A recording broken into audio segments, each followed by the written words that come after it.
जर लोकसभेचे सभापती आणि उपसभापती दोघेही उपस्थित नसतील तर संसदेच्या संयुक्त बैठकीच्या अध्यक्षस्थानी कोण असतात?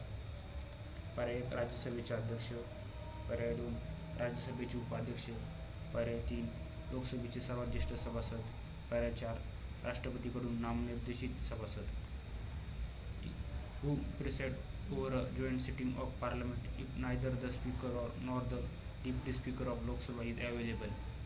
Option A Chairman of Rajya Sabha, Option B Deputy Chairman of Rajya Sabha, Option C Senior Most Member of Lok Sabha, Option D a member nominated by President.